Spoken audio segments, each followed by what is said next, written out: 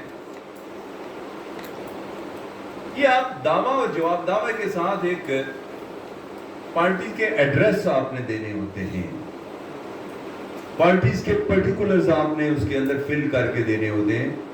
اور آپ نے ظاہر ہے سب نے اپرینٹسشپ تو کی ہے, 7-8 مہینے 9 مہینے 10 مہینے تو لگائے ہیں نا, 6 مہینے سے تو زیادہ ہی لگائے ہیں نا, کم از کم 6 months تو منیمم پیریڈ ہے, تو اس سے زیادہ ہی آپ نے لگایا ہوگا. تو یہ آپ نے دیکھا ہوگا نا, یہ جو ہر روز یہ سوٹ فائل کرتے ہیں تو اس کے اندر یہ ڈاکومنٹس لگاتے ہیں, اس میں کوئی وہ پرنٹڈ پرفارمے لگاتے ہیں, تو اس کے اندر ایک فرد پتہ ہوتا ہے نا, فرد پتہ. وہ فرد پتہ کیا ہوتا ہے کہ اس پہ پتہ لکھا جاتا ہے, اس پہ ایڈریس لکھا جاتا ہے, پارٹیز کے کوائف لکھے جاتے ہیں. اور آپ نے وہ فرد پتہ, ایک کاغذ آپ نے ایک پرفارما نہیں لگایا, یہ غلطی کر دی آپ نے, یا اوور لک ہو گئی, یا منشی نارملی وہ چونکہ یہ سارے وہ تیار کر کے جوڑ جاڑ کے وہ داخل کر دیتے ہیں. تو یہ آرڈر 7 کے رول, اگر پلینٹ ہے, میں پلینٹ کی بات کر رہا ہوں, آرڈر 7 کے رول 19 کے تحت یہ فرد پتہ داخل کیا جاتا ہے. اور آرڈر 7 کے رول 21 میں اس کے کانسیکوینسز دیے ہوئے ہیں کہ اگر آپ نے وہ فرد پتہ, وہ پرفارما فائل کے ساتھ نہیں لگایا, صرف ایڈریس لکھنا ہے نا پارٹی کا, اور ایڈریس لکھ کے آپ نے وہ فرد پتہ داخل نہیں کیا, پوری باقی فائل, اتنی موٹی فائل آپ نے سب کچھ لگایا ہے, ایک کاغذ آپ نے نہیں لگایا, تو رول 21 آرڈر 7 کا یہ کہتے ہیں کانسیکوینسز کیا ہے, فیلئر ٹو فائل ایڈریس. تو یہ پھر سوٹ بھی ڈسمسڈ, دعوی خارج ہوگا. اسی ایک پرفارما نہ لگانے کی وجہ سے دعویٰ خارج ہوگا. یہ میں آپ کو وہ گور بتا رہا ہوں کہ جس میں آپ نے کوئی لمبی چوڑی وکالت نہیں کرنی ہے, آپ نے یہ چیزیں صرف دیکھنی ہے کہ مدعی نے کوئی خامی تو نہیں کی ہے. تو آپ نے جو ہے چھوڑا جی, یہ جو بڑک مارتے ہیں نا, یہ اکثر وکیل جو ہے بڑک مارتے ہیں, کہتے ہیں یہ دعویٰ میں پہلی تاریخ پہ خارج کرا دوں. وہ بڑک اس لیے مارتے ہیں کہ انہوں نے CPC پڑھی ہوتی ہے, اور وہ قانون, متعلقہ قانون جو ہے ان کو پتا ہے کہ کل میں جاؤں گا اور یہ پوائنٹ آؤٹ کروں گا اور دعویٰ فارغ, کوئی شہادت نہیں, کوئی بحث نہیں ہے. کہ بندہ کہتا ہے وہ جی بلے بلے ہو گئی ہے, نہ کوئی شادیں ہوئی ہیں, نہ کوئی بحث ہوئی ہے, وکیل صاحب نے ایک ہلکی سی 2 لفظ پر کہیں اور دعویٰ خارج ہو گیا. بڑے زبردست وکیل ہے, تو آپ کی تو واہ واہ ہوگی کہ یہ شارٹ سی دو باتیں آپ نے کی ہیں, فیس آپ نے ٹھیک ٹھاک لے لی ہے, کچھ بھی نہیں کیا, خالی وکالت نامہ آپ نے دیا ہے بس. انہوں نے کہا جی میں نے جواب دعویٰ بھی نہیں دینا, ضرورت ہی نہیں ہے, نہ میں نے کوئی شہادت کروانی ہے. یہ ذرا دیکھیں تو صحیح, ذرا فائل نکالیں, یہ ذرا دیکھیں اس پہ فرق پتہ ہے نہیں ہے, آج ہی خارج کریں, ختم. خارج کروا کے باہر آ گئے, فیس عزم, کیس ختم, اور آپ کی واہ واہ ہوگی. یہ ہے چھوٹی چھوٹی باتیں ہیں کہ جن پہ آپ نے توجہ دینی ہے, یہ منشیوں پہ ڈیپینڈ نہیں کرنا. اور اس کے بعد پھر ساتھ ہی آگے آ جائیں اس کا رول 21 پہ. 21 تو یہ ہے فیلئر. اس کے بعد یہ لسٹ 26 پہ لسٹ آف لیگل ریپرزینٹیٹیو آپ نے داخل نہیں کی, یہاں بھی دعویٰ خارج ہوگا. یہ اکثر لوگ جو ہے, ہم لوگ نہیں کرتے, منشی کرتے ہیں, تو وہ اکثر میں پوچھتا بھی ہوں منشی سے کہ یار وہ وارثان کی لسٹ بھی دی ہے یا نہیں, کوئی بھی داخل نہیں کرتا. یہ لا ہے 26, یہ کہتا ہے کہ جب آپ پلینٹ فائل کریں یا آپ ڈیفینڈنٹ سائڈ سے ہیں تو ریٹن سٹیٹمنٹ فائل کریں, تو اس کے ساتھ لسٹ آف لیگل ریپرزینٹیٹیو بھی فائل کریں. کس کیس کے دوران, یہ سول کیسز لمبے چلتے ہیں, 10 20 30 سال چلتے ہیں, تو ضروری نہیں ہے کہ یہی مدعی ہوگا, یہی مدعا علیہ ہوگا, یہ مر بھی سکتے ہیں ڈیورنگ پینڈنسی آف سوٹ. اگر ان کی ڈیتھ ہو گئی تو ان کے وارث کون ہیں؟ تو اس لیے پہلے دن ہی وارث بھی, آج مدعی زندہ ہے, اس کے وارثان آج ہی آپ لسٹ دے دیں. آج آپ کا ڈیفینڈنٹ زندہ ہے, ریٹن سٹیٹمنٹ فائل کریں, آج ہی اس کے ساتھ ہی آپ نے وہ لیگل ایئرز کی لسٹ داخل کرنی ہے. نہیں کریں گے تو دعویٰ خارج. اگر آپ ڈیفینڈنٹ ہیں تو جواب دعویٰ خارج. جواب دعویٰ سے مراد that written statement must be taken off from the file. یہ ورڈنگ ہے اس کی, یعنی جواب دعویٰ خارج کیسے کہ جواب دعویٰ پڑھا نہیں جائے گا, یہ سمجھا جائے گا جس طرح آپ نے جواب دعویٰ دیا ہی نہیں ہے پہلے دن سے. تو یہ چھوٹی سی غلطی, فرد پتہ نہیں داخل کیا, فارغ,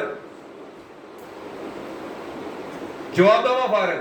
اگر آپ ڈیفینڈنٹ ہیں, مدعی ہیں تو آپ کا دعویٰ فارغ, لسٹ آف لیگل ایئر داخل نہیں کی, پلینٹیف ہیں تو دعویٰ خارج, ڈیفینڈنٹ ہیں تو جواب دعویٰ فارغ. آگے آئے گا رول 16 آرڈر 16 کا رول 1, لسٹ آف وٹنسز. آگے ایویڈنس ہے, ایشو فریم ہو گئے, وٹنسز کی لسٹ آپ نے دینی ہے. رول 16 جو مینڈیٹری پروویژن ہے with in a period of 7 days, اس میں لکھا ہے shall not be filed, shall be filed within a period of 7 days, not later than 7 days. اس میں ورڈ ہے not later than 7 days. shall not be filed not later than 7 days. 7 دن کے بعد آپ نے دائر کی تو فارغ. within 7 days آپ نے لسٹ آف وٹنسز داخل کرنی ہے کہ کون کون سے گواہ آپ پیش کرنا چاہتے ہیں. اور 2 چیزیں اس کے اندر, ایک لسٹ آف وٹنسز اور دوسرا جسٹ آف وٹنسز. لسٹ آپ دیں گے کہ یہ وٹنسز جو ہے وہ میں اپنے اس کیس کے سپورٹ میں پیش کروں گا. اور جسٹ آف وٹنسز ہے, انہوں نے کہنا کیا ہے, شہادت کیا دینی ہے, وہ شارٹ آپ نے دیکھنا ہے. فرض کریں آپ پلینٹیف ہیں تو آپ نے پلینٹیف کے آگے لکھنا ہے کہ مدعی اپنے دعویٰ کی تائید میں بیان دے گا. وہی جو اس کے دعویٰ کے کنٹینٹس ہیں اسی کو ثابت کرنا ہے اس نے. فرض کریں اسپیسیفک پرفارمنس کا سوٹ ہے تو آپ نے اس کے مارجنل وٹنسز ہیں, 2 گواہ ہیں نا, کوئی رجسٹری ہے, کوئی مختار نامہ ہے, کوئی ایگریمنٹ ہے, جو بھی ڈاکومنٹ ایگزیکیوٹ کیا جاتا ہے تو اس کے منیمم 2 مارجنل وٹنسز تو ہوتے ہیں نا. تو لا یہ کہتا ہے کہ ان مارجنل وٹنسز کے ذریعے آپ نے وہ ڈاکومنٹ پروو کرنا ہے. آرٹیکل 17 اینڈ آرٹیکل 79 آف قانون شہادت آرڈر 1984. اگر آپ نے ایک بھی گواہ پیش کیا اور ایک نہیں کیا پھر بھی فارغ ہے. تو آپ نے ان دونوں گواہوں کے نام لکھنے ہیں, تو ان کے آگے لکھنا ہے کہ یہ حاشیے کے گواہ ہیں جو اس کی ایگزیکیوشن کو ثابت کریں گے. مثلا ایگریمنٹ ٹو سیل ہے, لین دین ہے, سودا ہے, اور دوسری پارٹی جو ہے ریٹن سٹیٹمنٹ آتی ہے وہ کہتا ہے میں نے یہ ایگریمنٹ کیا نہیں, یہ جعلی ایگریمنٹ, یہ فورج ایگریمنٹ ہے. اب ٹوٹلی اونرس آپ پہ شفٹ ہو جاتا ہے. پلینٹیف نے ثابت کرنا ہے کہ یہ جینوئن ڈاکومنٹ ہے, اس کی ایگزیکیوشن ثابت کرنی ہے تھرو ایویڈنس. پلینٹیف کے علاوہ آپ نے وہ اسٹیمپ وینڈر بھی پیش کرنا ہے, آپ نے وہ آتھر آف دی ڈاکومنٹ بھی پیش کرنا ہے جو کاتب ہے, آپ نے وہ عرضی نویس, آپ نے دونوں مارجنل وٹنسز بھی پیش کرنے ہیں. اگر وہ نوٹری پبلک سے اٹیسٹ ہوا ہے تو آپ نے اس نوٹری پبلک کو وکیل صاحب کو بھی طلب کرنا ہے, تو ایویڈنس کروانی ہے, پھر آپ پروو کر سکتے ہیں. اور اگر آپ نے یہ ایویڈنس نہیں کروائی تو آپ اونس چونکہ آپ پہ تھا, اس لیے ڈاکومنٹ کی ایگزیکیوشن ہی پروو نہیں ہوتی ہے, دعویٰ خارج. تو اس طرح یہ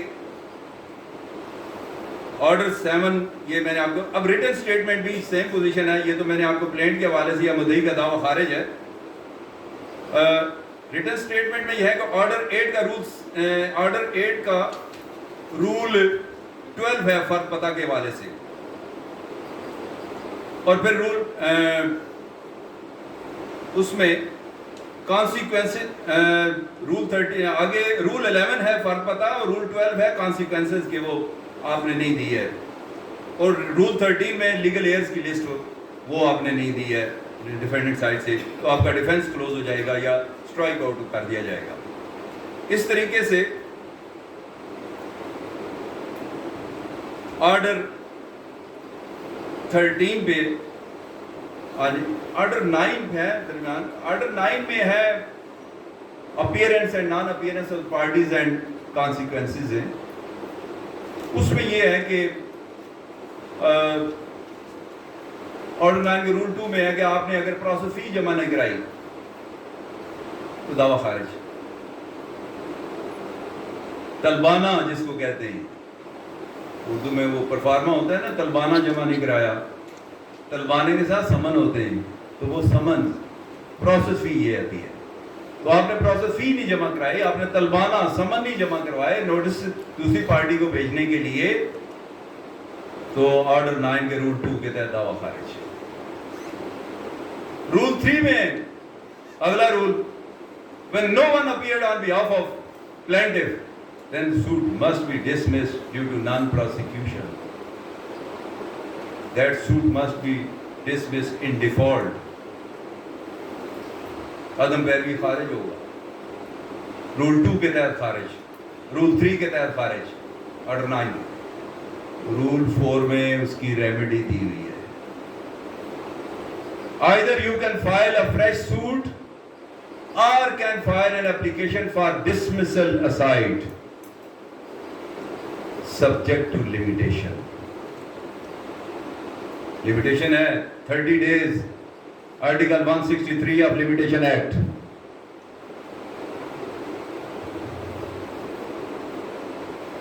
Order 13, یہ پروڈکشن امپاؤنڈنگ ریٹرن. اب یہ دیکھیں، یہ جو پروسیجر ہے دعویٰ، جس طرح میں نے آپ کو آرڈر 4 میں پروسیجر دیا ہوا ہے، دعویٰ اپنے دعویٰ دائری قانون کیا ہے، اس کے بعد نوٹسز، آرڈر 5 میں سارا پروسیجر دیا ہوا ہے کہ نوٹسز کیسے بھیجے جائیں گے دوسری پارٹی کو طلب کرنے کے لیے.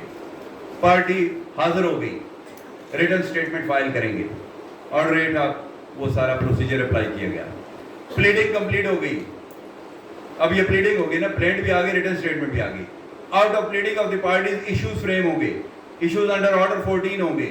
ایشوز 2 قسم کے ہوتے ہیں، ایشوز آن فیکٹس اور ایشوز آن لا. اب ایشوز آن فیکٹس کیا ہے؟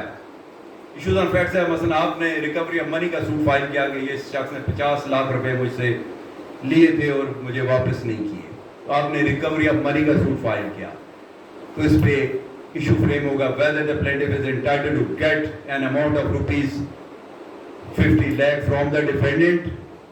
OPP, onus of proof on plaintiff، یہ plaintiff نے ثابت کرنا ہے کہ وہ اس نے پیسے دیے تھے. دوسری طرف سے وہ کہتا ہے کہ نہیں میرا کوئی لین دین نہیں ہے اس کے ساتھ، میں نے تو کوئی پیسہ نہیں اسی لیے میں تو اس کو جانتا ہی نہیں ہوں. تو پھر پروف کرنا ہے plaintiff نے. ٹھیک ہے، جو کورٹ میں آیا ہے، جو الج کر رہا ہے، پروف بھی وہی کرے گا نا. لا آف ایکویٹی بھی یہی ہے. تو اب یہ ہے ایشوز آن فیکٹ. اب دوسری طرف سے لمیٹیشن کے آبجیکشن فائل کیا جاتا ہے اس میں ریٹن سٹیٹمنٹ کے. Suit of the plaintiff is hopelessly barred by time. اب اس پہ ایشو فریم ہوا whether the suit of the plaintiff is barred by time. OPD. اب آپ نے اس پہ ایویڈنس دونوں طرف سے جب آئے گی تو لاسٹ میں جب آرگومنٹس کریں گے تو اس چیز کو آپ نے ایشوز کو سامنے رکھتے ہوئے کہ مجھ پہ کس ایشو کا اونس تھا، میں نے کون سے ایشوز کا اونس ڈسچارج کرنا تھا، اور کیا میں نے وہ کیا بھی ہے یا نہیں کیا، اور اس پہ ایویڈنس دیا یا نہیں کیا ہے. آپ نے اس پہ ایویڈنس لیڈ کرنی ہے اور دوسری پارٹی کی ایویڈنس آئے گی تو آپ نے کراس ایگزامینیشن کرنا ہے. تو اس طریقے سے یہ ایشوز فریم ہو گئے. اس کے بعد نیکسٹ اگلا سٹیپ ہے ٹرائل. ٹرائل سٹارٹ ہوتا ہے آرڈر 13 میں. آرڈر 13 میں ایویڈنس، آرڈر 13 کا رول 1 ہے کہ ساری کی ساری ایویڈنس آپ فرسٹ اویلیبل اپرچونٹی پہ آپ پیش کریں. پہلی تاریخ پہ آپ ساری کی ساری ایویڈنس لے آئیں. اکثر یہ ہوتا ہے بعض دفعہ تو ججز بھی جو کام نہیں کرتے پہلی تاریخ پہ شہادت لے آئے تو کہتے ہیں آج تو پہلی تاریخ ہے، پہلی تاریخ پہ ہی آپ شہادت لے آئے. جس طرح کوئی غلط کر دیا ہے، کوئی گناہ ہو گیا ہے کہ پہلی تاریخ پہ شہادت نہیں ہو سکتی. بھائی یہ آرڈر 13 کا رول 1 تو یہ کہتا ہے کہ پہلی تاریخ پہ آپ ساری کی ساری ایویڈنس کروائیں. لیکن جن لوگوں نے ڈیلے کرنا تھا، اب یہاں ڈیلے بھی ایک طرف سے جو ہے ڈیلے اس کی فیور میں ہے. پارٹی یہ کہتی ہے جی اس کو جتنا لمبا کر سکتے ہیں وہ کریں. اب ڈیلے کیسے؟ مثلا ایجیکٹمنٹ کا کیسا سوٹ آف پوزیشن ہے. اب جو شخص پوزیشن انجوائے کر رہا ہے، پراپرٹی کسی کی ہے، پراپرٹی پلینٹف کی ہے، انجوائے کر رہا ہے ڈیفینڈنٹ، وہ سارے مین پروفٹس، وہ سارے جو بھی ہے اس کے وہ بینیفٹس جو ہے وہ انجوائے کر رہا ہے. وہ کیوں چاہے گا جلدی فیصلہ ہو جائے کہ وہ اس سے محروم ہو جائے سارے بینیفٹ سے؟ وہ تو چاہے گا میری زندگی میں فیصلہ نہ ہو، میرے بچوں کی زندگی میں بھی فیصلہ نہ ہو. ٹھیک ہے، یہ جتنا لمبا ہو سکتا ہے. اور اکثر لوگ جو وہ ٹھیکہ کرتے ہیں وکیل کے ساتھ کہ وکیل صاحب یہ کتنا لمبا ہو سکتا ہے کیس. پھر ہم ان کو بتاتے ہیں کہ یہ فکس تو نہیں بتا سکتے، لیکن یہ ہم کہہ سکتے ہیں کہ آپ کی زندگی میں بھی ہو سکتا ہے اور آپ کے بچوں کی زندگی میں بھی ہو سکتا ہے. یہ ہمارے ہاں یہ سول لیٹیگیشن، سول کیا کرمنل لیٹیگیشن بھی آپ دیکھیں کہ وہاں جیلوں میں لوگ مر جاتے ہیں اور ہائی کورٹ، سپریم کورٹ میں یا ہائی کورٹ میں ان کی تاریخ جو ہے وہ فکس ہوتی ہے ان کے مرنے کے بعد، اور پھر وہ کہتے ہیں کہ یہ بے گناہ تھا اور اس کو بری کیا جاتا ہے. وہ کب کا بری ہو چکا ہے، جیل میں ہی مر گیا ہے. سول کیسز میں بھی ایسے ہوتا ہے کہ امینڈڈ پلیٹ آتی رہتی ہے، وارث شامل کرتے رہتے ہیں. ابھی ریسنٹلی میں نے ایک RFA تھی میری ہائی کورٹ میں، اسلام آباد ہائی کورٹ میں. وہ کیس کا فیصلہ ہوا 2005 کے اینڈ میں. اسپیسیفک پرفارمنس کا سوٹ تھا، میں ڈیفینڈنٹ تھا، اور اسپیسیفک پرفارمنس کا سوٹ جو ہے وہ ڈسمس ہوا دوسری پارٹی کا.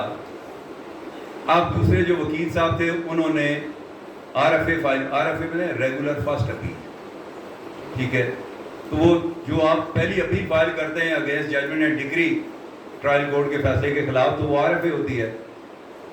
وہ جو کہ 2005 کے اینڈ میں فیصلہ ہوا تھا، تو وہ 2006 کے سٹارٹ میں انہوں نے اپیل فائل کی ہائی کورٹ میں. وہ اپیل جب بھی لگتی تھی تو وہ دوسری طرف سے کوئی نہ کوئی وہ وکالت نامہ آ جاتا تھا. وہ وکیل کو 5-6 وکیل انہوں نے چینج کیے. الٹیمیٹلی یہ جب وہ ہمارے ارباب جسٹس ارباب طاہر صاحب کے پاس لگی، تو میں رسپونڈنٹ سائڈ سے تھا، تو وہ پھر وکالت نامہ ایک نیا آ گیا.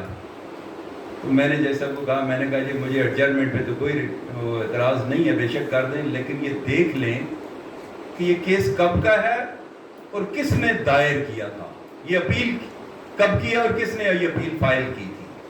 میں نے کہا ذرا اپیل میں نام لے لیتا، لیکن یہ دیکھ لیں کہ یہ اپیل جس نے فائل کی تھی، جن وکیل صاحب نے، وہ ایڈوکیٹ ہائی کورٹ تھے، اس کے بعد وہ ایڈوکیٹ سپریم کورٹ بنے، اس کے بعد وہ اسلام آباد بار کے ہائی کورٹ بار کے صدر بنے، الیکشن لڑا انہوں نے. اس کے بعد وہ اسلام آباد ہائی کورٹ میں ایز اے جج ایلیویٹ ہوئے، اور اس وقت وہ سینئر پونی جج ہیں. چیف جسٹس کے بعد سب سے نیکسٹ سینئر موسٹ وہ جج ہیں، اور انہوں نے جو اپیل فائل کی تھی 2006 میں، وہ آج بھی آپ کے پاس پینڈنگ ہے. صرف 10 منٹ کی بحث ہے اور فیصلہ ہو جاتا ہے. اس لیے ہم یہ کہتے ہیں لوگوں کو کہ آپ کی زندگی میں بھی فیصلہ ہو سکتا ہے اور آپ کے بچوں کی زندگی میں بھی ہو سکتا ہے. یہ ہم ٹائم نہیں بتا سکتے، یہ ہمارے اختیار میں. تو اس طریقے سے یہ وہ اگر کسی طرح کوئی ایسا ٹائم ملا، چونکہ آج ایک تو روزہ بھی ہے اور میں اپنا ٹائم ایکسیڈ بھی کر رہا ہوں، کیونکہ نالج کی باتیں ہیں اور یہ چیزیں جو ہے وہ فیلڈ میں آپ کو کوئی نہیں بتائے گا. یہ ہماری جو پروفیشن ہے اس میں سب سے زیادہ جیلسی ہوتی ہے، ٹھیک ہے. تو اتنے زیادہ وہ اگر آپ وہ پوچھیں گے تو ہر آدمی، ایک تو یہ ہے کہ پروفیشنلی بھی لوگ مصروف ہوتے ہیں. اب میرا اپنا کیس لگا ہوا ہے، تو آپ اگر وہ پوچھ رہے ہیں، میں آپ کو بتانا شروع ادھر میرا کلائنٹ جو ہے وہ سر پہ کھڑا ہے، ٹھیک ہے. اسی طریقے سے آفس میں بھی آپ کلائنٹس کے ساتھ بزی ہوتے ہیں، تو آپ کو زیادہ گائیڈ نہیں کر سکتے. تو یہاں آپ جو ہم سے پوچھ سکتے ہیں وہ آپ پوچھ لیں، ٹھیک ہے. ادروائز ہم آپ کو سرسری تو گائیڈ کر سکتے ہیں، زیادہ ٹائم جو ہے وہ آپ کو فیلڈ میں کوئی نہیں دے گا. آپ اپنے سینئر کو بھی کہیں گے تو وہ بھی آپ کو زیادہ ٹائم نہیں دے گا. تو یہ چونکہ آج یہ میں چند چیزیں اور جو ہے وہ بتا کے کسی سٹیج پہ بار ایسوسیشن میں یا ایسا ہوا تو 2-3 اور لیکچرز ہیں جو میں سمجھتا ہوں کہ آپ کے لیے ضروری ہے. ایک تو یہ ہے کہ میں نے آپ کو یہ بتانا ہے کہ دعویٰ خارج کرنے کے کتنے طریقے، وہ 101 پروویژن یہاں سے نکال کے، جس طرح یہ ابھی چند ایک تو میں نے بتائی ہیں آپ کو، اور یہاں سے میں نے 101 پروویژن میں بتا سکتا ہوں کہ شارٹلی آپ گئے، وکالت نامہ دیا، فیس دی اور کھڑے ہوئے اور خالی آبجیکشن کیا اور دعویٰ خارج اور واپس آ گئے. اور اس کے علاوہ پھر میرا چونکہ اپنا جو سبجیکٹ ہے وہ ہر ایک کی اپنی لائن ہوتی ہے. شروع میں تو وہ ہر سائڈ پہ کیس کرتے ہیں، کیونکہ وکیل کے پاس کیس نہیں آتے، وہ جو بھی کلائنٹ آ گیا تو وہ کرمنل کا ہے, سروس کا ہے, سول کا ہے, کارپوریٹ کا ہے, جو بھی ہے وہ کہتا ہے ٹھیک ہے یہی میں کرتا ہوں, تو وہ لے لیتا ہے. لیکن پھر with the passage of time پھر آپ کی ایک فیم بن جاتی ہے کہ یہ سول کا وکیل ہے, یہ سروس کا وکیل ہے, یہ کارپوریٹ کا وکیل ہے, یہ ریونیو کا وکیل ہے, یہ کرمنل سائڈ کا وکیل ہے. تو پھر وہی کلائنٹ آپ کے پاس آتے ہیں. تو میں جو میری فیلڈ ہے وہ ریونیو سائڈ کی فیلڈ ہے, تو میں زمینوں کے کیسز بہت زیادہ ہوتے ہیں, اور یہ جس نے 2 مرلے بھی خریدے تو کیس ہوگا, پٹواری سے آپ کو واسطہ پڑے گا. اس لیے جس کا پٹواری سے واسطہ, جس کی زمیندارہ بیک گراؤنڈ ہے, یا جس نے کوئی بھی پراپرٹی 5 مرلے کا گھر بھی خریدا, مکان خریدا, پلاٹ لیا, لیٹیگیشن ہوتی ہے. تو یہ بہت زیادہ کیسز ہیں اس فیلڈ کے اندر, اور یہ بہت بڑا فیلڈ ہے جس کے لیے میں اس کے لیے لیکچرز کے لیے کم از کم 2-3 گھنٹے کم از کم چاہیے. تو وہ ڈاکومنٹ سامنے رکھ کے کہ یہ ڈاکومنٹس ہیں, ان کو پڑھنے کا کیا طریقہ ہے, یہ کیسے پڑھتے ہیں. کیونکہ آج بھی مجھے وہ تھوڑی سی پرابلم, مجھے نہیں پرابلم ہوئی بلکہ جسٹس میڈم رفعت امتیاز صاحب ہماری ہائی کورٹ کی جج ہیں, تو وہاں کیونکہ ریونیو میٹر تھا میرا, تو میں رسپونڈنٹ سائڈ سے تھا. پلینٹف کا دعویٰ خارج ہوا تو انہوں نے اپیل کی, تو میں رسپونڈنٹ تھا. اب میں ڈاکومنٹس کی ہی تشریح کر رہا تھا, ایگزیبٹ فلاں پیج فلاں پہ آ جائے. اب وہ بار بار ریڈر کو دیتی کہ میں تو نہیں پڑھ سکتی اس کو, یہ کہاں لکھا ہوا ہے, یہ کیسے لکھا, میں تو نہیں. پھر وہ فائل ریڈر کو دیتے کہ یہ ریڈ سے وہ گول دائرہ لگا کے بھیج دیں تاکہ میں وہ پن پوائنٹ کریں کہ یہ فلاں جگہ پہ یہ لفظ لکھا ہوا ہے. اب وہ الفاظ پڑھنا بھی وہ تھوڑا سا ہوتا ہے, یعنی آپ اگر اس فیلڈ میں کام کرتے ہیں تو پھر آپ پڑھ لیتے ہیں. تو اس طریقے سے یعنی وہ بھی ایک لینڈز کا ایک بہت بڑا سبجیکٹ ہے, اور یہ کیسز بھی اچھے خاصے ہیں, زمینوں کے کیسز بہت زیادہ ہیں. تو یہ اگر آپ نے کرنے تو اس پہ بھی میں انشاءاللہ کبھی موقع ملا, یا اگر نہیں بھی ملا تو آپ ویسے بھی ادروائز بھی آپ کانٹیکٹ کر سکتے ہیں. آپ کا کوئی بھی اس قسم کا کیس ہو تو آپ گائیڈ لائن لے سکتے ہیں, میں حاضر ہوں. یہ آفس میرا سامنے G10-2 میں ہی ہے, اسٹریٹ 19 میں, وہاں آپ آ سکتے ہیں. کچہری میں, ہائی کورٹس میں ڈیلی وہاں ہوتا ہوں, صبح وہاں ہوتا ہوں, اور اگر ٹائم مل جائے تو وہاں ڈسٹرکٹ کورٹ میں آ جاتا ہوں. ٹائم نہ ملے تو سنگل اگر ہو تو پھر میں واپس آ جاؤں, اگر DB ہے تو پھر میں واپس نہیں آتا. تو یہ آپ جو ہے ادروائز میرا ٹیلی فون نمبر بھی جو ہے وہ ابھی میں نوٹ کروا دوں گا آپ کو, وہ ٹیلی فونیکلی بھی آپ پوچھ سکتے ہیں جب بھی آپ چاہیں, تو وہ میں آپ کو گائیڈ کر سکتا ہوں. تو اس میں آگے چلتے ہیں. اب یہ آرڈر 17 ہے, یہ ایڈجرنمنٹ کے حوالے سے ہے. اس میں کورٹ کی ڈسکریشن ہے, کورٹ جو ہے وہ رول 1 میں ایڈجرن کر سکتے ہیں. یہ جو کیسز لمبے ہوتے ہیں, یہ دادا دعویٰ دائر کرے اور پوتا فیصلہ سنے, کس قانون کے تحت؟ یہ آرڈر 17 کے تحت ہوتا ہے. یہ سیکشن 148 CPC کے تحت ہوتی ہے, تاریخ پہ تاریخ, تاریخ پہ تاریخ. یہ آخر یہ جو جج صاحب تاریخ دیتے ہیں تو وہ بھی کسی قانون, کسی ضابطے کے تحت دیتے ہیں نا, وہ بھی تو پابند ہیں کسی قانون کے. انہوں نے آرڈر 17 پڑھا ہوتا ہے, انہوں نے سیکشن 148 پڑھی ہوتی ہے, اور اس میں اور 148 تو ہے ہی انلارجمنٹ آف ٹائم. اور انلارجمنٹ آف ٹائم اس کے لیے ہے کہ اگر کوئی کورٹ نے کوئی ٹائم فکس کیا ہے, یا کوڈ نے time fix, code of civil procedure 1908, اس کے اندر ریٹن سٹیٹمنٹ کا اگر لکھا ہوا ہے رول 1 میں کہ 30 ڈیز کے اندر ریٹن سٹیٹمنٹ فائل کریں, 30 ڈیز آر 2 اپرچونٹیز. ٹھیک ہے, 2 ہی چیزیں ہیں نا اس کے اندر, کہ یا 30 دن کے اندر جواب دعویٰ دیں, یا 2 موقع دیے جا سکتے ہیں, اور 2 موقع بھی 30 دن کے اندر. تو یہاں 6 مہینے جواب دعویٰ نہیں آتا. یہاں شہادتیں 2 سال 4 سال تک ایویڈنس نہیں آتی, جبکہ آرڈر 17 رول 3 وہاں موجود ہے, پروویژن موجود ہے کہ 4th ود کورٹ جو ہے وہ ڈیسائیڈ کر سکتی ہے. نئی شہادت آئی تو 17(3) کے تحت دعویٰ خارج. لیکن یہاں یہ بھی پروویژن ہے, جن کو لمبا کرنے کی پروویژن آتی ہے وہ اسسٹ کرتے ہیں نا. پھر کورٹ اس پروویژن کے تحت دے دیا آخری موقع, اس کے بعد نیکسٹ ڈیٹ پہ آخری قطعی موقع, پھر نیکسٹ ڈیٹ پہ آخری حتمی قطعی موقع, پھر اس کے بعد نیکسٹ ڈیٹ پہ